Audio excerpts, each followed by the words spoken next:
చంద్రబాబు రాష్ట్ర రైతులకు కీలక సూచన తెలియజేశారు. గత ప్రభుత్వం ఎంతో అహంభావంతో ల్యాండ్ టైటిలింగ్ యాక్ట్ తెచ్చిందని, దీనివల్ల రాష్ట్ర ప్రజలందరూ తమ భూములను ఒకసారి చెక్ చేసుకోవాలి అని కోరారు. భూములు, ఆస్తులు కబ్జాకు గురైతే ప్రభుత్వానికి వెంటనే ఫిర్యాదు చేయాలి అని సూచించారు. అలాగే గత 5 ఏళ్లుగా జగన్ ప్రభుత్వం సహజవనరులు దోపిడీ చేసిందని, అడవులను కూడా ధ్వంసం చేసిందని ఆరోపించారు.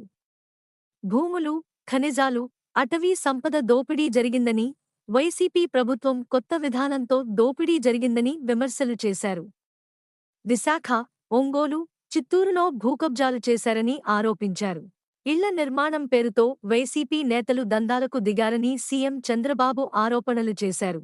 ఇక రాష్ట్రంలో చిన్నారులు, మహిళలపై జరుగుతున్న అఘాయిత్యాలపై చంద్రబాబు ఆగ్రహం వ్యక్తం చేశారు.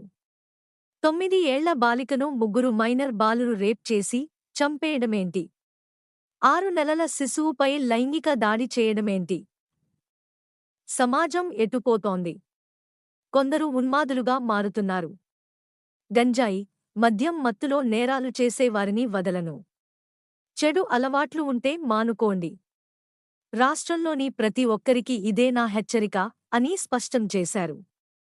గత ప్రభుత్వం తీసుకొచ్చిన guaranteed pension scheme, GPS, GO, గెజిట్ను తాత్కాలికంగా నిలిపివేయాలని సీఎం చంద్రబాబు ఆదేశించారు.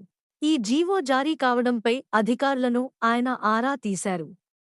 ఇప్పుడెందుకు బయటపెట్టారో విచారించాలని ఆర్థిక శాఖ అధికారులను ఆదేశించారు. కాగా జీపీఎస్ అమలు చేస్తూ జూన్ 12న గెజిట్ ఇవ్వడంపై ఉద్యోగ, ఉపాధ్యాయ సంఘాలు మండిపడుతున్నాయి. మన ఛానల్కి సబ్స్క్రైబ్ చేసుకోండి, లైక్ చేయండి మరియు కామెంట్ చేయండి. మీ సపోర్ట్ మాకు చాలా ముఖ్యం.